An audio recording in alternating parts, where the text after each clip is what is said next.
jūs mums ir pārējais, jau tur tāds kleķis. Būšana tikai ir.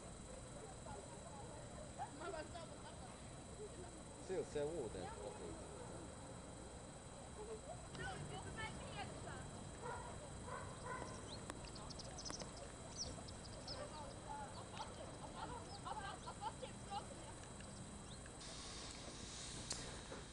Esmu Valdemārs Daugste, dzimis 1928. gadā Jesikā, senā Latgaļu galvaspilsētā.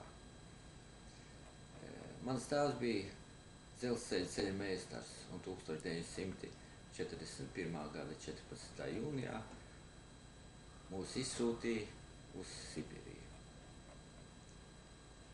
Tēvs nonāca Jatlaga Lēģeros, mēs Krasņaskas novada Tasējevas rajonā. Pēc gada mūs aizveda uz galējiem ziemeļiem.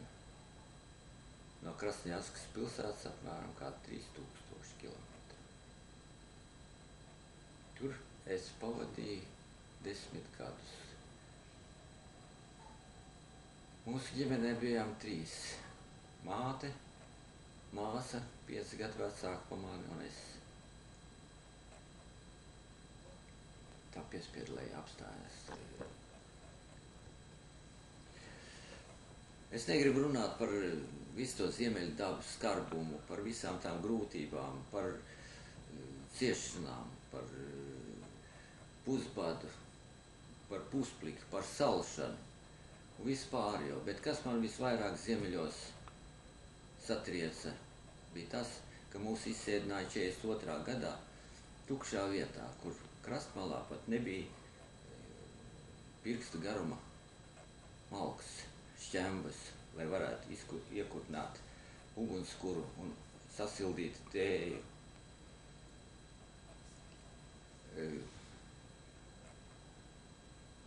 Ar tām visām sadzīves likstām mēs tikām diezgan veiksmīgi, varbūt, ņemot apstākļus, risinājumu atradām.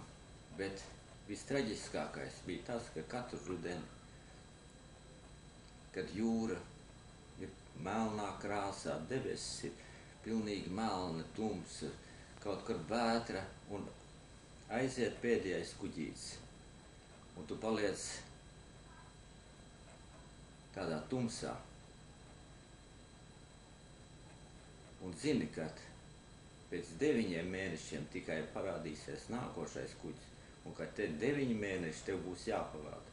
Tā kā cietumniekam viennieku kamerā, kur viss tikai tumsa un augstums un vientulība.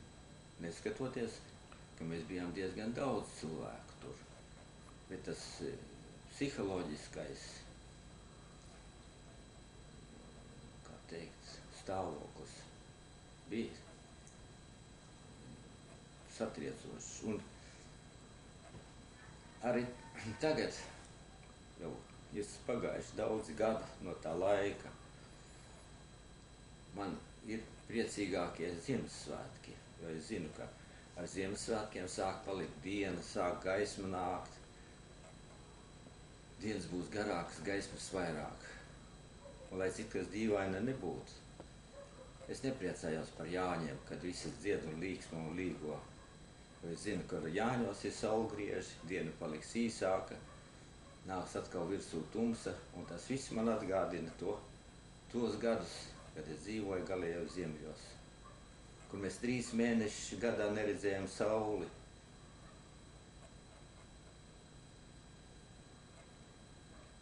Varu nospiest polu. Kā tā turpināt? Mēs, teiksim, mums jau neļauj dzīvot kaut kur stabili uz vienas vietas. Jā. Lai tu nevarētu iedzīvoties. Jo cilvēks, ja dzīvo uz vietas, viņš jau kaut kā iedzīvojas. Bet tu jau, tev pusgadu lielākais vienā vietā, tad tev tūlīt triec uz nākošo vietu, un tur tev viss jāsāk no nulles. Mums tur, teiksim, ziemā vienā vietā tās zvejas vietas ir, tev atsūta rudenī, priekš ziemas vajag malku. tu neesi neko sagatavojis. Nu, labi, tur kaut ko, ja tur rities tās saskalotā malka, tu var sagatavot, bet ja tur nav viņas,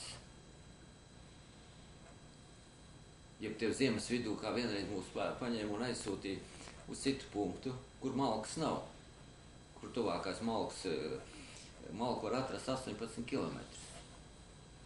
Un tad ir tumsā, teiksim, decembra mēnesī, ka tev ir tikai krēsla faktiski, tāda, nu, dažas stundas.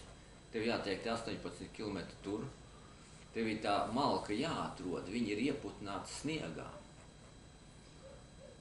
Un jāatrod ir tāds, lai kad tu raksti, lai tev būtu kāda jēga, ja tu metru biezi sniega kārta. Tas jau nav tā kā mēs šeit rokam, tur ir tas sniegs saputināts, viņš ir ciets, tur tikai ar šito te dzelzs lāpstu var kaut ko darīt. Ar tādām lāpstām tur nekā nedarīt. Nu, kur Eskimos taistās savus mājas, viņi zāģē tur tos sniega ķiegeļus un būvē. Tas ir tāds sniegs. Un bija visvienkāršākais paņēmiens. Mums bija paņēma kādu 1,5 metru garu stiepli, kādu 5-6 mm, pilnīgi taisna. Un durvis tanī sniegā iekšā pamazām. Un tad uzdurut uz tā baļķa, un tad tu viņu sāk taustīt. Pēc skaņas tu nosaka, vai viņš ir ieskalots smiltīs, vai tu viņu varēsi paņemt, ja viņš nav ieskalots smiltīs. Un tad iztaust uz kuru pusi, cik viņš garš ir. Un tad, kad viņi atrodas, un tad tu viņu paņem un atved.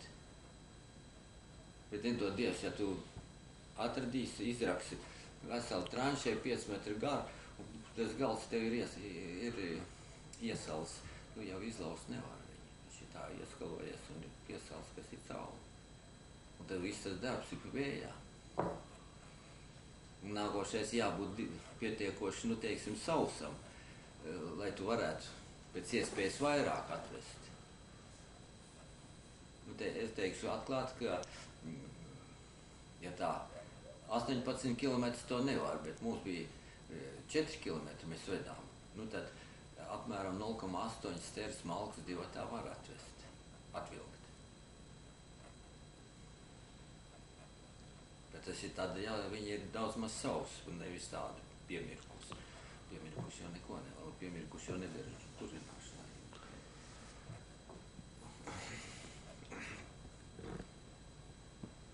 Un tas vēl bija ļoti spēcīgi iespēja atstāja, ka tas vakar stāstītais kā izmet tajā krastā un visapkārt vējš un nav kur aizvēja meklēt tie faktori, ja Krievi nelaiž iekšā, un tad beidzot atrāda tādu vietu aizvējā aiz kalnu un tad tur saliekās kalns. Tad mēs varam papildināt to tagad. Jūs varēs to vienu vietu pārcelt uz citu vietu. Es varu visu likt un visu darīt. Jā. Bet es tādus...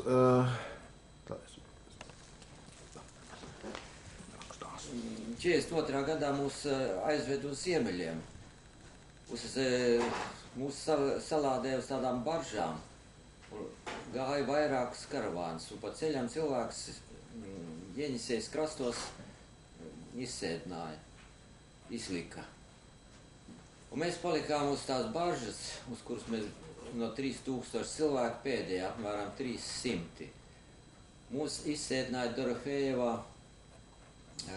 krastā,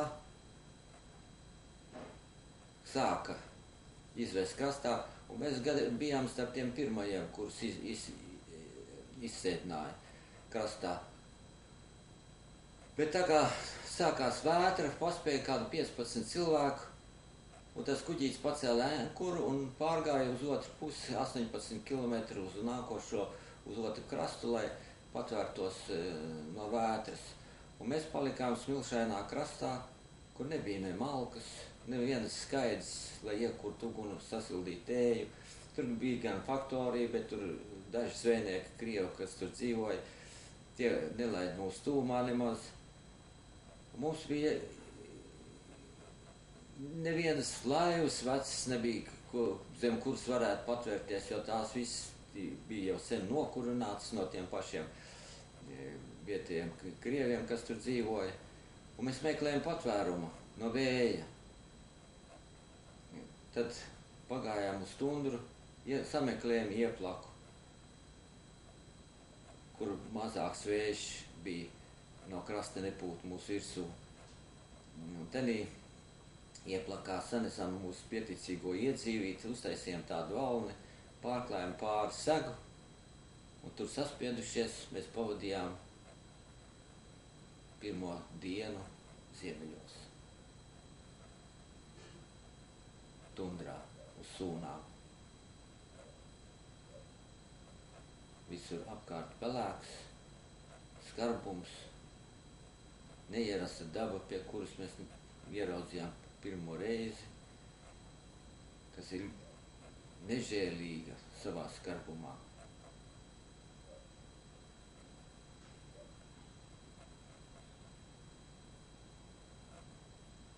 Bet pie visa tā, katrai nelaimē ir arī savu laimi. Tā kā mēs bijām pēdējā uz tās baržas, mums atļāva tās nāras izjaukt un paņemt tos dēļus izvest. Mēs viņus izdām visas krastā, un no tiem dēļiem uztaisījām divus apmēram 100 metru garu, katra baraka, katra. Un ar tādu aprēķinu, lai iznāk līdz pusmetru katram tās guļam vietas platības. Un tad, kad bijām uztaisījuši tās barakas, tad mēs bijām vismaz pasargāti no vēja un lietus.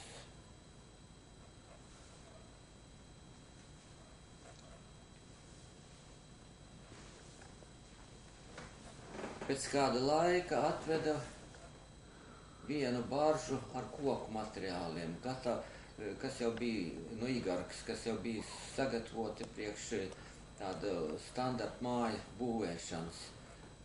Tās mājas bija 6x8 metri. Un tad mēs sākam būvēt tās mājas, kad bijām izkrāvuši visus tos koku materiālus krastā, un līdz salu iestāšanās mēs tik daudz tos mitekļus tikām uzbūvējuši, ka varēja visi patvērties tanī mājā. Istabas bija 18 kvadrātmetri, 3x6 metri. Un tanīs 18 kvadrātmetros dzīvoja no 15 līdz 18, 19 cilvēku.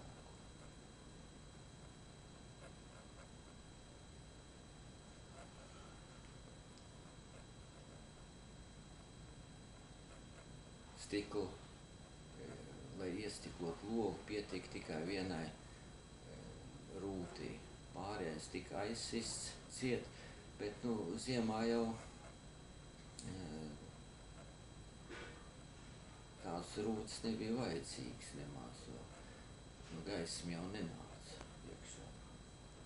Gaisma mums deva petrolejas kvēpeklītes, bet uz katru to istabu, uz tiem 18, jeb 17 cilvēkiem, cik mēs tur bijām,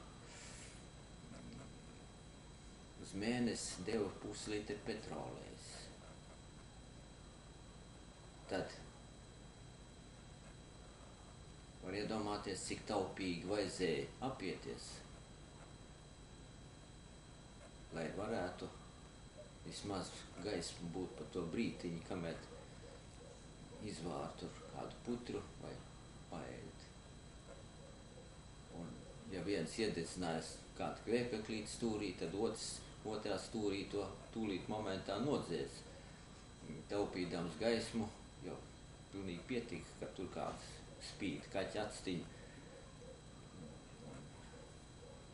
Un tu jau var kaut ko darīt, kas ir nepieciešams tāds.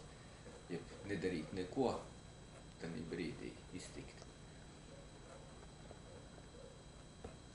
Un tur pretstatā tas sniega aklums. Un pretstatā, kad varētu teikt, bija nākošais, kad uzliec saule, tas baltais sniegs, tā spilgtā gaisma saules. Un nekāda aizsarga līdzekļa acīm nebija. Un cilvēkiem iestājās ļoti daudziem sniega aklums slimība, kas ir, viņam varbūt nav tik ilgstoši, acu gaismu nepazaudē neviens, bet ārkārtīgi sāpīgi viņi ir. Acis sāp vairākas dienas nežēlīgi, tā liekas, ka viņas ir piebērts pilns ar smiltīm tev. Asars līst un grauž, kamēr, pāriet. Un tad vienīgā, kā izvairīties kaut kādu melnu marlas gabalu sējām uz acīm virsū, lai tā gaismu mazinātu.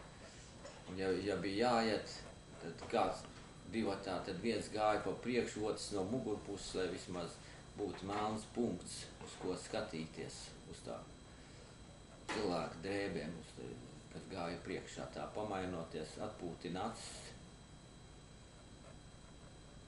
Un interesantākais ir tas, ka ne tikai spilgtā gaisma tur bija, ir jau tāds miglainas dienas, dūmakainas. Arī tanīs dienās cilvēku iegūto aklumu no sniega, no tās gaismas. Jo tie violetie stari laikam jau iet, ultravioletie stari iet cauri, un tie jau ietekmē to redzi.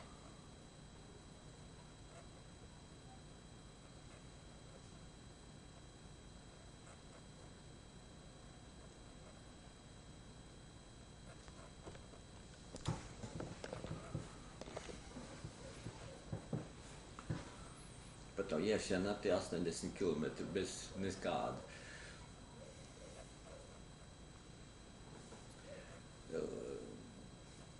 Pavasaros, tas ir māja mēnesī, mūs izdalīja pa vasaras zvejas vietām.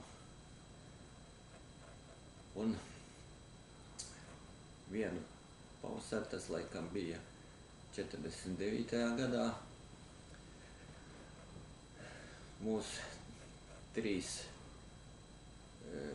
ragaviņas, tas ir 6 cilvēki, jo katrs ragaviņas 2 cilvēki vilka, tur bija mūsu sadzīve uz tām ragaviņām, salika visu savu iedzīvē nepieciešamo, kā cirvis, dzelzs, slāpsta, sega, katliņš, dzīves nepieciešamākie priekšmeti, viss tas gājām.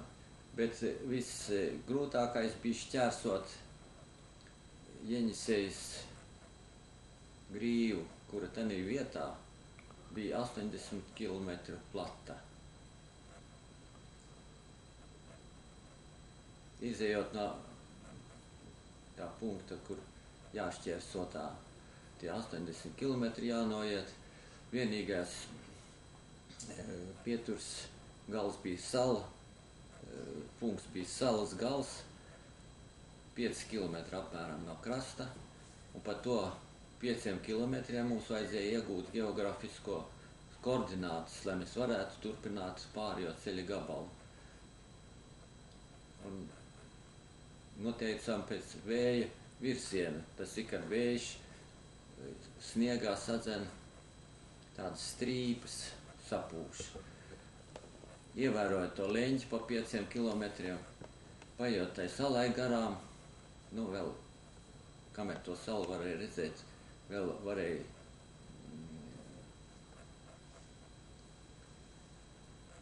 to virzienu koriģēt. Un tas gājiens, tas grūtākais bija posms kaut kur pēc pusceļā, kad vairs nebija neviens krasts redzams, neviens ne uz vienu pusi, ne uz otru pusi. Ir pilnīgi klajums, balts klajums un nekas vairāk.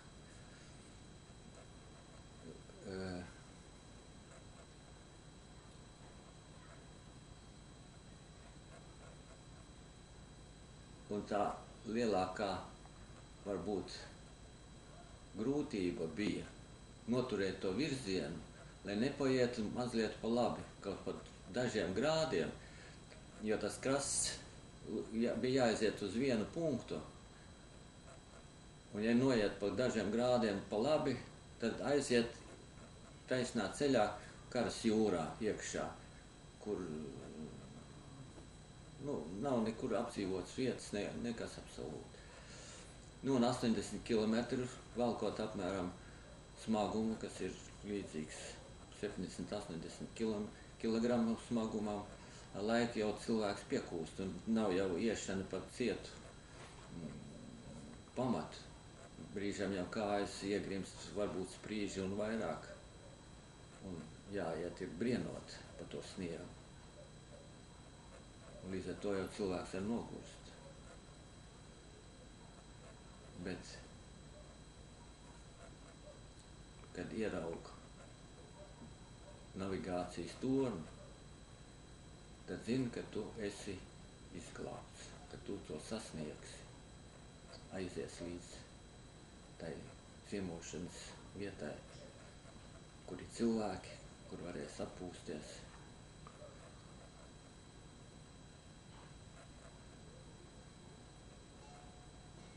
Kā bija tam cilvēkam, kurš izgāja malku saskaldīt un aizgāja prom pa lielo gabalu un ieraudzīja to? Viņš nevis ieraudzīja, bet uzgāja. Uzgāja. Vēl tāda epizode. Tas bija mūsu pirmajā ziemā. Mums malks tikpat kā nebija, bet tā kā bija atvestās mājas, un viņas bija domātas taisīt ar dubult grīdām, bet mēs to neizdarījām, taupīdām priekš tā, lai ziemā būtu ko dedzināt. Un pilnīgi tā oficiāli valdīšana uz nedēļu katrai istabā izsniedz metru garu malku skluci. Metru garu tas ir. Ar to bija jāizvāra gan tēvi, gan nedēļu jāapsilda telpa. Un viens no tiem cilvēkiem sniegputenī iziet pa tās mājas durīm, turpat burtiski 2-3 metrus no sliekšņa pārskaldīt pagalītes smalkāk, lai būtu lielāka tā liesma. Viņš pārskald tās pagalītes, un tā sniega vētra ir tik liela, kā viņam tas gadījās vai ne, viņš sagriezās un viņš vairs neredz to māju. Un viņš aiziet nevis uz savu māju vai uz otru māju, bet aiziet pilnīgi baltajā klajumā. Cik stundas viņš bija gājis, to jau nevar zināt, jo pulkstenis jau viņam nebija līdzi. Pēc 30 kilometriem viņš uziet vienu būdu, kur ir ieputināta līdz jumtam. Un, lai tiktu no tās būdas ārā, cilvēki virs tam griestiem uzliek mucu, jo viņa neieputina. Sniegs ap viņa virpuļo riņķī, un viņa vienmēr ir, tas klajums ir tāds bez kupenes. Jāsaka, neveidojas kupenā apaļ mucai riņķī. Un viņš uziet tai mucai. Un zina, ka tā muca ir, tātad tur apakšā ir cilvēki. Ja nav cilvēki, tad vismaz ir patvērums no vēja. Viņš nokāp lejā, atver durvis, un tur ir cilvēki. Un tie nevar saprast, ja viņš pasaka, ka viņš nogājis 30 km, ka viņš ir no tāda un tāda punkta. Un tas ir 30 km. Un iedomājieties, ja jums 30 km radiusā būtu jāuziet. Muca pusmetri diametrā. Man liekas, ka tikpat labi jūs atrast ar adatu sienkaudzē. Mēs uzreiz ar tā Dorofejeva, kur bija šeit, jā, un Inokentjevska uz turien. Tie bija 30 kilometri. Jā. Bez šaubām viņš droši vien uzgāja uz krasti, jo šeit krasts ir augsts stāvs, apmēram līdz 30 metru kraujas. Un viņš jau turējās gar to krauju, zinādams, ka pēc kāda zināma laika vienalga kaut kur uzies. Bet šitās tās faktorijas, tās atkal ir tādās klajās vietās, kur kraujas beidzās, un tad varbūt kilometri, varbūt pusotru, varbūt puskilometru, plata sprauga, līdz atkal nākošā krasta sākās. Un jāsaka, arī tas ir diezgan sarežģīti sniegputenī. Ja tev redzamība ir burtiski izstieps rokas tālumā tikai. Tālāk uz šito te punktu jāreiz. Jā, mums vajadzēja pēc tam gar krastu vēl 50 km, un tad pāri te kā 12 km to saldu bija jātiek.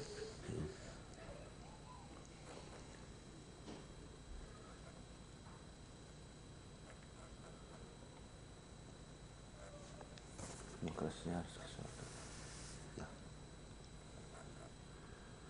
Sibīri jākopā. Jā. Austrosibīri, jeb Kuzminkina. Es tik tā pastāstīšu par to salu kā tādu. Šeit liela attāluma. Šeit bija viens cilvēks ziemotājs, kas dzīvoja viens pats.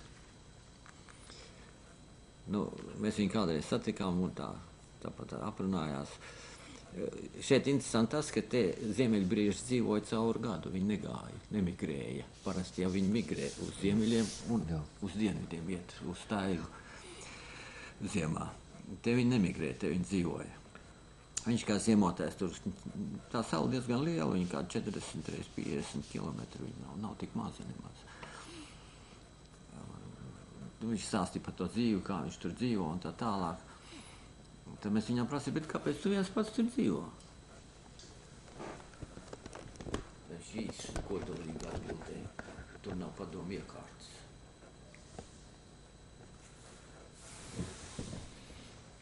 Tad var iedomāties, ka cilvēks, lai no padomu iekārtas aizbēgtu, viņš dzīvo kaut kur viens pats uz vienas salas, kur.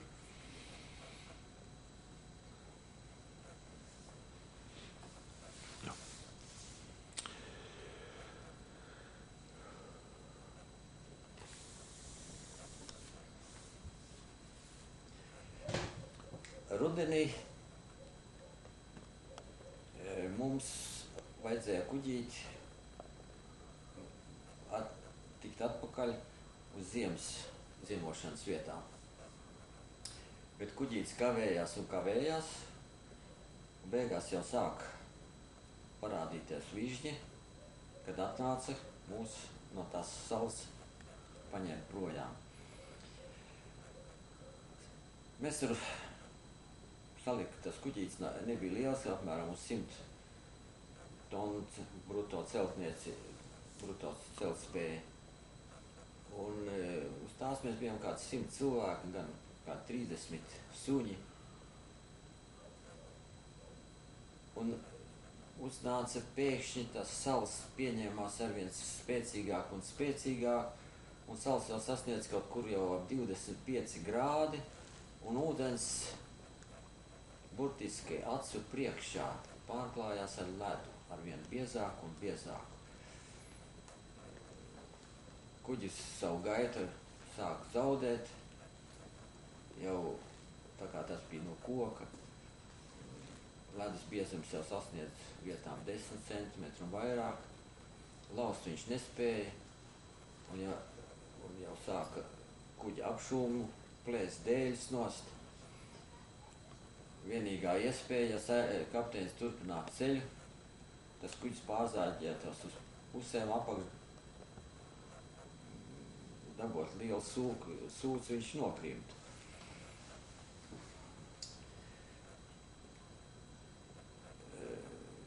Kapteinis ar radiostacijas palīdzību sazinājās ar Diksons ostu un lūdzu ledlaužu palīdzību. Bet tie domā, ka vienkārši viņš taisa joks, jo Diksons ostā nekas tam līdzīgs nav. Vižņi ir, bet nekāda ledu nav.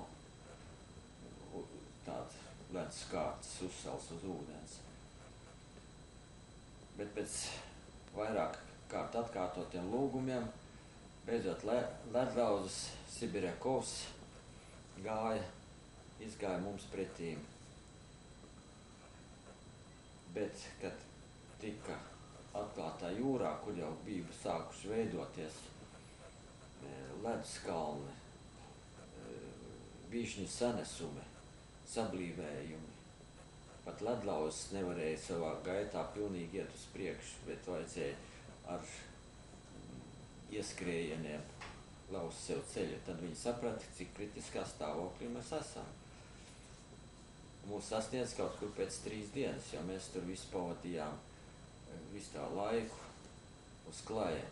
Bet, jo noiet Kubrikā, kur varētu sasildīties, varēja tikai kā 10 cilvēki, tad mēs tā pamīši noiet, tur pasildās un atkal uz klājiem. Tādī atklātā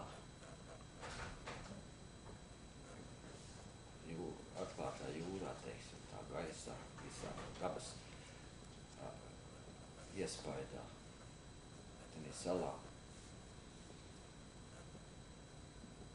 Pēc 3 dienas tādas iesalšanas, bezcerības, kur varētu beigties ar pilnīgi traģisku iznākumu. Mums ledlauzes tomēr atbrīvoja no tā ledus un paņēma talvā un aizvilka kāds 100 kilometru uz augšu, kur jau ūdens bija, vēl nebija pārklājies ar ledu.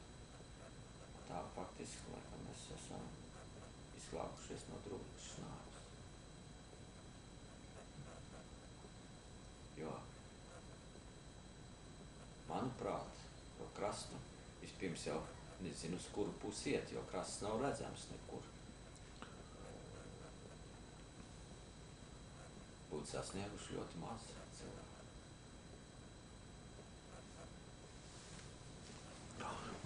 Un to arī uzreiz, kurā vietā tas bija?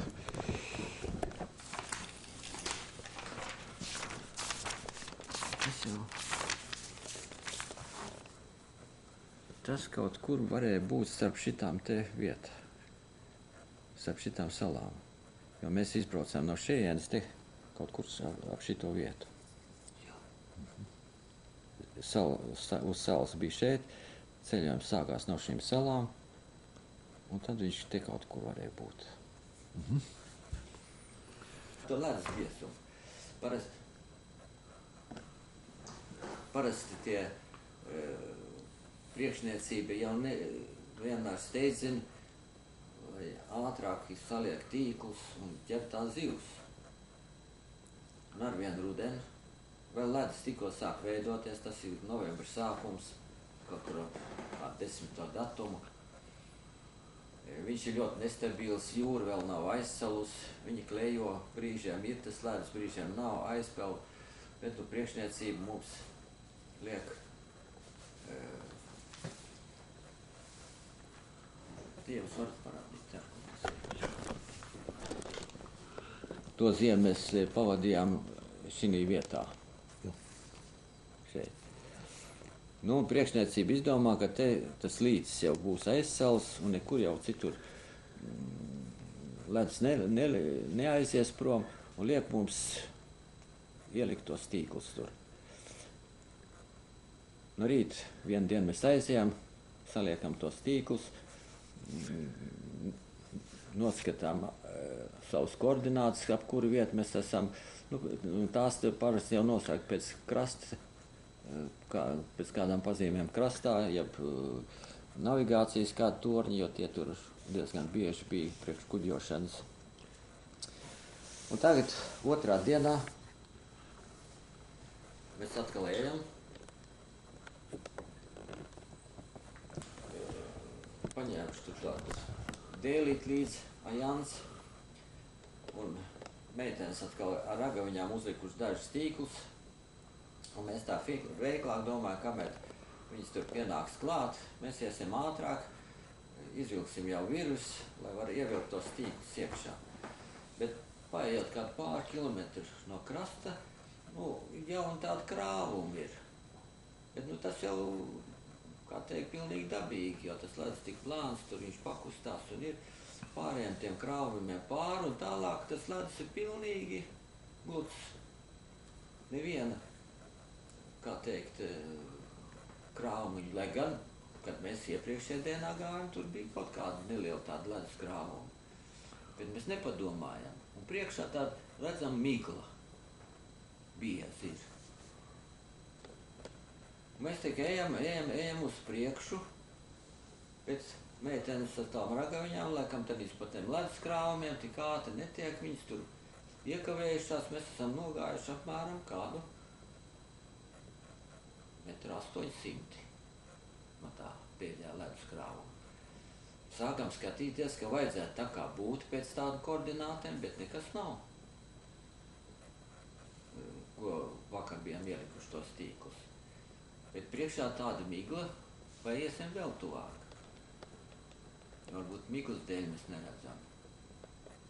Un, kad piegājam tuvāk tai miglas sienai, tad redzam, ka tur nemaz ledus nav, tur ir ūdens.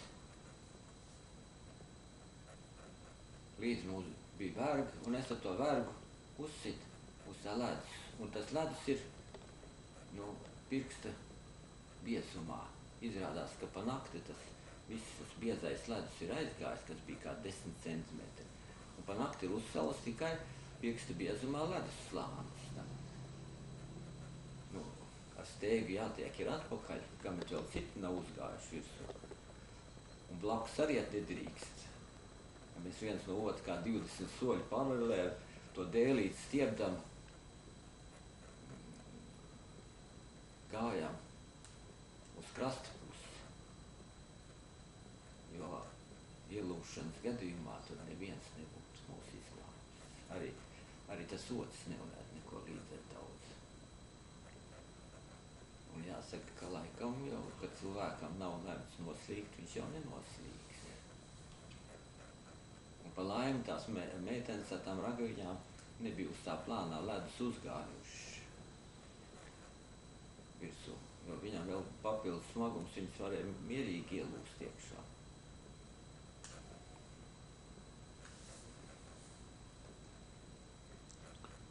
Tas, ka viņš ir biezs, viņš jau plaisā. Un sniegputens aizputina, viņas jau nav redzams nemaz. Un mēs ejam no tā darba mājās jau, kā jau parasti jau tumss ir. Un es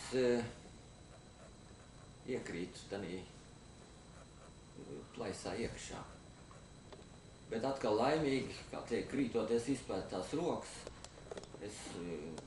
tās rokas man gadījās šķērstām plaisai, un ja piepalīdzot, es tik ārā. Bet līdz mājām bija vēl kā 3 kilometri. Bez šaubām mēs slapš līdz jostas vietai, un sals nav jau liels, kāds grāds 25 apmēram tā. Bet tā kā virdrēbs viss ir slapjs, pat mana filča pilna ar ūdeni. Un viss ir slapjs, piemirts. Un ar katru soli manas visajā kārtas sāk sasalt. Manas kustības jau tiek vairāk ierobežotas un ierobežotas. Jāsaka, laimīgi jau tos 3 kilometrus es tiku līdz tam būdai. Bet virsdrēbes jau bija beigās jau tā sasalušas, ka viņas nemaz nelocījās un gāja kā uz koka kājām. Tad jau iekšā, tad, kad tikām istabā, tad apsēdos uz karstas plīts, kur tika kurināts ledus kārts atkus, tad varēja novilkt virsdrēbes un vispār pārģērbties. Arī tādi gadījumi. Jā. Tās varbūt tās tumšākās puses, tādas asākās pārdzīvojumi, kas izsauc varbūt tās negadījumus. Bet mums jau bija ar savu sadzīvi, savu kultūru, kā teikt, kas palīdzēja. Mēs bijām diezgan daudz latviešu un jauni cilvēki tādi. Un cilvēki, kas ap 30 līdz 40 gadi. Un ļoti bieži mēs, lai pārvarētu es nezinu, tā varbūt nevarētu teikt, visas tās grūtības, jo ne jau tas bija tas prātā, bet droši vien tā bija tā nepieciešamība. Mēs ļoti bieži sagājam kopā, neskatoties uz visām citām nebūšanām, varbūt izsalkumu, augustumu.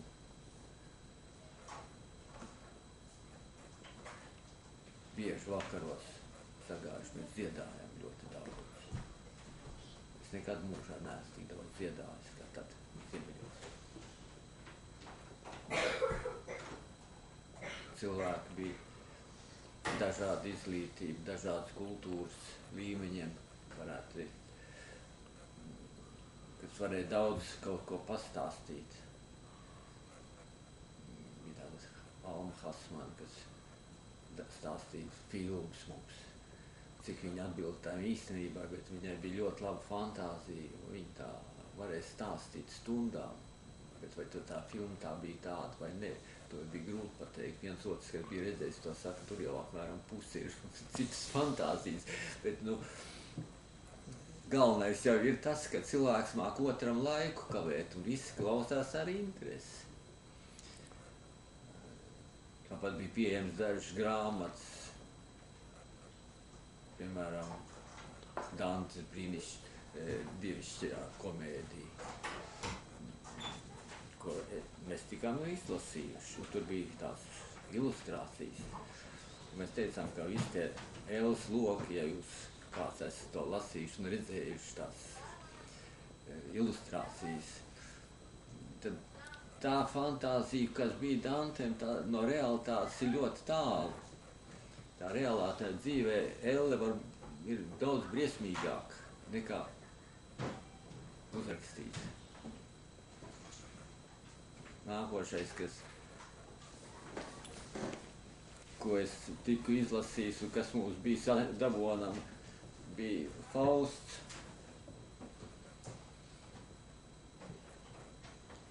Nestaigāt mūsu traucēt. Fausts, jā? Jā. Un to es arī izlasījis, un jāsaka, tas ir brīnišķīgs, tas ir Raiņa atzējojums, bet, manuprāt, tur jau ir arī laikam Aspāzijas pielikusi savu roku, jo ļoti dzejiski ir daudzas vietas, līrisks tā teikt. Bet tomēr bija cilvēki, kas to grāmatu paņēma līdz uz turienu. Jā. Es saku, man bija tāda kā 14-15 gadi, kad es iepazinos ar tādu literatūru. Kas vēl mums bija līdzi? Kādam bija gadījusies Mičels Vējam līdzi. Un kur tas karš starp ziemeļiem un dienvidnieku, un to dienvidnieku traģēdija, viņu izputinātā dzīve, izjauktais dzīves ritms, viss tas mums jau tas pats bija, mūsu dzīve bija izjaukt, un tā būtu mums tāda ļoti saprotam, kā ir, kad visa pasaule sagrūst, un jāatrod ir iespēja dzīvot arī citādā pasaulē.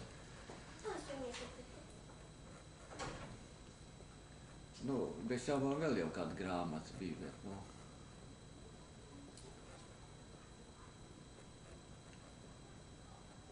jāsaka, es esmu veidojies kā cilvēks, mācoties no apkārtējiem cilvēkiem, jo skolā es neesmu gājis līdz, teiksim, pēc tam, kad es atgriezos no Sibīrijas, tad es atkal sāku turpināt izglītību. Un viss tas kultūras līmenis, kas ir manī, tas ir aizgūts no cilvēkiem. Tas labais un arī tas sliktais ir izvērtēts, kādam nevajadzētu būt, arī no cilvēkiem.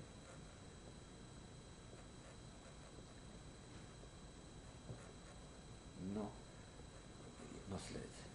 Gan ceļojuši tanīs laikos, un tāpat šitas Pauls Dimiters, viņš jau bija apmeklējis gan Prāgu, gan Vīni, gan Berlīni, savos darījumos, lai kaut ko skatītos un redzētu. Parīzi, tas taču ir Beļģija, Tas jau viņa kultūras līmenis, tie ceļojumi, tie iespaidu, ko viņš dalījās ar mums, tie jau te cilvēkam paliek. Un sevišķi vēl tādā vecumā, kad visu grib uzzināt un uzņemt. Jo cits iespējas jau nebija izglītībai, kā tikai tās.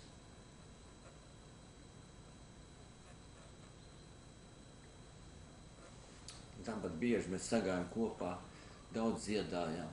Un arī tagad mēs, kad satiekamies, tagad jau vairs tā dziedāšana tā nepadodās, jau viss jau nelēm jau tā, ka daudzām dziesmām tie vārdi aizmirsušies ir. Tās melodijas jau vēl atceramies, bet ja viņas nedzied ilgus gadus, ja ilgāku laiku, tad jau daudz kas aizmirstās. Bet patīkami tas, ka tās dziesmas dzied tagad jaunie dažādi ansamblīši, kas mums ir muzikanti, tie izpildu, un tās dziesmas jau nepazūd, tie teksti. Neskatoties, ka bija tie ēst gribās, dancojām ar vēl. Jo kāda ar tāda jaunība nebūtu, tā bija mūsu jaunība. Un jauniem cilvēki jau vienmēr grib papriecāties, neskatoties uz apstākļiem.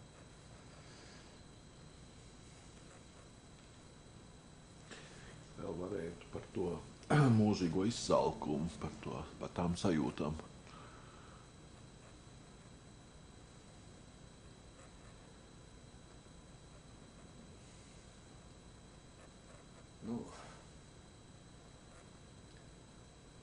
Saka bats, es personīgi nezinu, kas ir bats. Jo manā jēdzienā bats ir tad, kad cilvēkam absolūti nav ko ēst. Bet mums bija cits nelēma, mums bija mūžīgais izsalkums, jo tamie uzturs, ko mēs saņēmām, tas bija kalorijām nabadzīgs. Un tās zivs jau bija tikai īsu brīdi. Mēnešiem ilgi viņas vispār nebija. Bija jāiztiek tikai no tās sausās maizītes, ja bija līdzekļi. Taukvielas sviests bija laikam kaut kas 700 gramu, 750 gramu mēnesī paredzēts un tikpat daudz cukura. Un ja jau kaut arī jūs tur varētu, teiksim, tos 800 gramu maizes, kas arī nevienmēr bija tur pēc normas izstrādēm, kādreiz vairāk, kādreiz mazāk būt. Un līdz ar to badā tu neesi, bet paēdis tu arī nekad neesi. Un tu esi miera apēst vienalga ko, kas kust un nekust visu. Es vēl tagad atceros, ka vienu gadu, tas laikam bija 43. gadā, viņi pa lemūriem sauc, tad maz dzīvnieciņi, kā 12-13 centimetri gārši, grausēji, bet ar īsi astīti. Viņi bija nežēlīgi daudz savairojušies tanī gadā. Tad es atceros, mēs viņus ķērām, nomaucam ādiņu. Viņš tāds mazs, tā kā 2 kumosiņi. Vārījām un ēdām. Likās ļoti garšīgi. Man liekas, ka garšīgāk cepet es neesmu ēdis. Bet arī to mums aizliedza, kad dabūja zināt komendants, kāds bija laikam viņā pastāstījis, lai gan mēs nedzīvojam viņa tūmā. Viņš pateica, ja mēs to darīsim, viņš mums nedos pat tos 100 gramu maizes vispār. Viņš domā, ka savu psiholoģiju, kad ēd spēles, tad jau tie jau vairs nav cilvēki. Galīgi. Bet es teikšu, ka tur nekas ļauns nebija. Bet tie dzīvnieciņi bija ar periodiem, un pēc viņiem jau gāja tās lapsas, polārlapsas gadījās ar viņiem. Kā viņi dzīvoja, tur izdzīvoja zem tās polārējās dabā, zem sniega. Bet viņi uzpeldēja tādiem periodiem, ne jau katru gadu, tas bija kādi 5-6 gadi, tad ir tukšie, nav nevienu tu neredz. Un pēc tam atkal viņi ir tik daudz, ka nav kur kājas pēc viņš stundrā. Pilnīgi bies. Un atkal viņi pazūd. Vai viņi varbūt tā viļņveidīgi pārceļoja pa to tundru uz priekšu.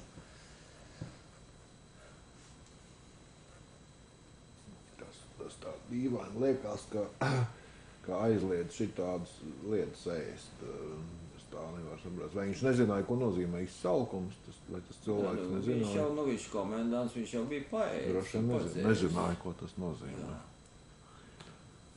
Viņš bija paēdis un padzēris.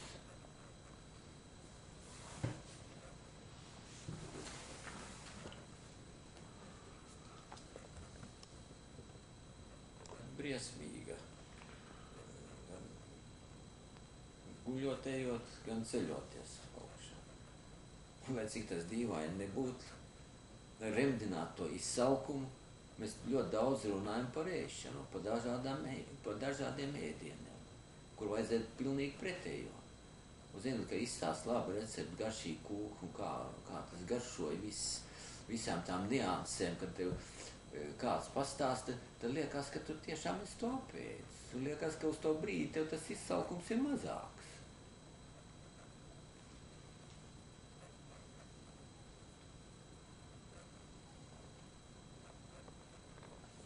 No šitās te vietas līdz šejienē. Gar krastu līniju. Te. Es savā mūžā esmu nogājis 3 reizes šito ceļu gabalu, tos 300 kilometrus ar kravu. Un mūs jau izmantoja ar kā transportu. Ja vajadzēja kaut ko. Es lūkšu vēlreiz, mums izmantoja kā transportu. Jā, mūs jau izmantoja kā tādu transportu ar kravas pārvadāšanai.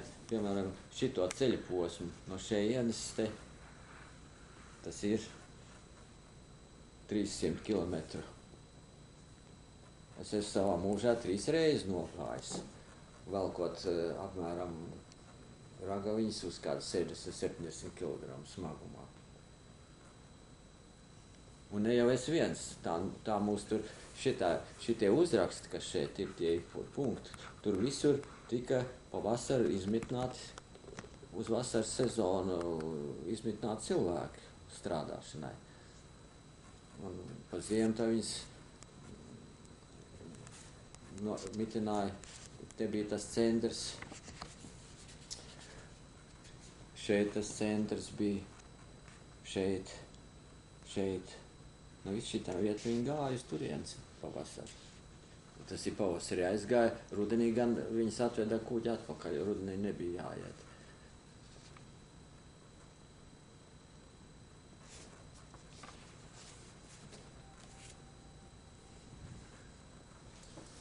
Un tā daba jau ir ļoti mežonīgi skaista, es jums teikšu. Vienu gadu es biju šī līcī. Jā.